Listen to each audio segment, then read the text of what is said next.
Assalamualaikum warahmatullahi wabarakatuh. Halo semuanya, kembali lagi bersama aku Erlin. Kali ini aku mau ngejelasin berapa total biayanya aku pindah dari rumah mertua ke rumah kontrakan. Awalnya aku ikut suami tinggal di rumah mertua aku. Tapi kalian pasti tahu ya, sebagai ibu rumah tangga tidak mungkin ada dua ratu dalam satu rumah. Dengan proses yang lumayan panjang dan rumit yang sudah kami lalui, jadi kami memutuskan untuk pindah rumah. Kapan-kapan aku akan cerita bagaimana aku bisa lepas dan pindah dari rumah mertua. Stay tune terus video aku ya. Awal mula kami pindah rumah itu pada awal tahun di 2021. Dan pada saat itu masih corona dan masih lockdown. Dan kami modal nekat, kami bisa ngontrak rumah ini dengan uang pas-pasan. Karena kebetulan juga yang punya rumah ini adalah teman dari teman kerjanya suami aku, jadi bisa ditoleransi. Awal biaya kami ngontrak rumah ini, kami itu DP dulu ya.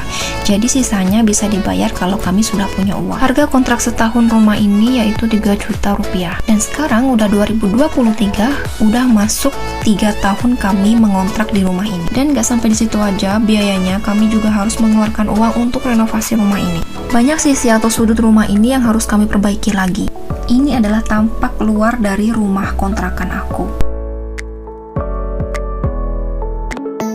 Sekarang kita akan menuju masuk ke dalam ruang tamu yang tergabung dengan ruang keluarga. Sebenarnya ini ada sofa dari pemilik rumah ini, tapi aku pindahin ke dapur dan ke depan supaya di sini tuh lebih luas.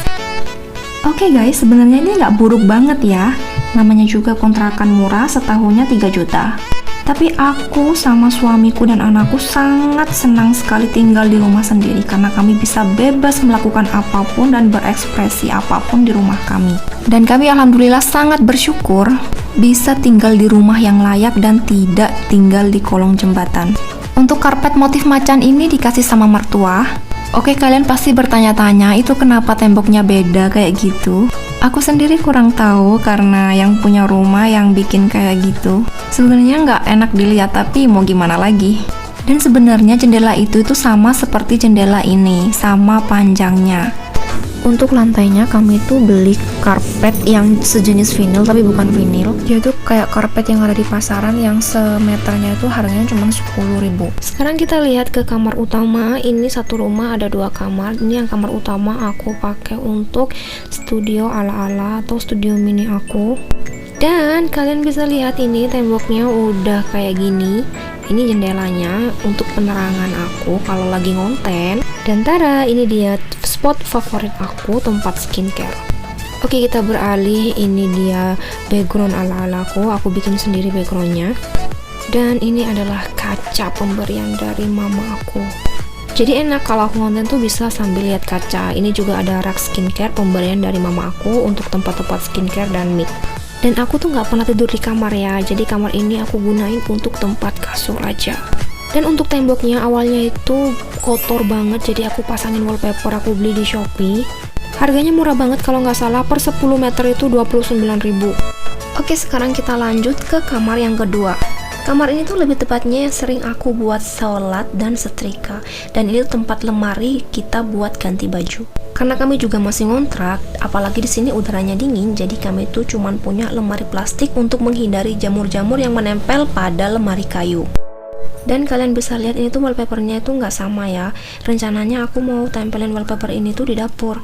Berhubung wallpaper yang putih itu nggak cukup, jadi aku tempelin aja buat nutupin tembok yang kotor. Guys, kalian jangan heran ya kenapa wallpapernya itu agak rusak, karena aku sudah 2 tahun tinggal di sini, jadi ya rusak kayak gitu. Apalagi di sini tuh udaranya dingin dan lembab. Temboknya itu selalu lembab di sini. Sekarang kita lihat ke belakang.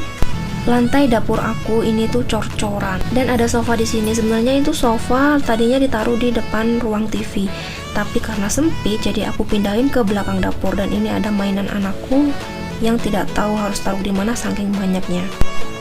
Oke, kita lihat dulu di sini ada dapur. Tapi di sini aku tidak buat masak karena aku masaknya di dapur bagian luar biar bau-baunya itu tidak ke dalam. Guys, dulunya juga ini nggak ada meja kayak gini ya. Jadi meja kayak gini tuh aku bikin, beli kayu dan suruh orang untuk buat. Kalian bisa lihat sebenarnya temboknya ini kotor banget, lembab, dan banyak banget bekas paku-paku. Karena perjanjian aku dengan pemiliknya itu ngontrak cuma 2 tahun, jadi habis ini aku pindah, jadi nggak aku apa-apain temboknya. Ini tempat cuci baju. Kalau aku masak, aku di luar. Di sini tuh bagian aku masak. Kenapa sih aku nggak masak di dalam? Yang pertama, aku nggak mau kotor. Yang kedua, karena aku nggak suka bau-baunya itu masuk ke dalam. Dan di samping rumah ini ada jemuran darurat, jadi kalau misalnya di luar mendung atau hujan, kita bisa pindahin jemuran kita yang masih basah di samping rumah kita. Dan ini aku ada di samping rumah kontrakan aku. Tara, kita bisa langsung lihat pemandangan di luar. Oh ya, kalian lihat nggak yang di awal video ada seng yang terbuka itu karena di sini tuh waktu itu ada angin yang sangat kenceng, jadi membuat seng itu terbuka seperti ini. Jadi ini tuh sebenarnya udah pernah roboh, tapi dibenerin lagi sama yang punya rumah. Ya pokoknya di sini tuh serba apa adanya, dan kami harus terima itu.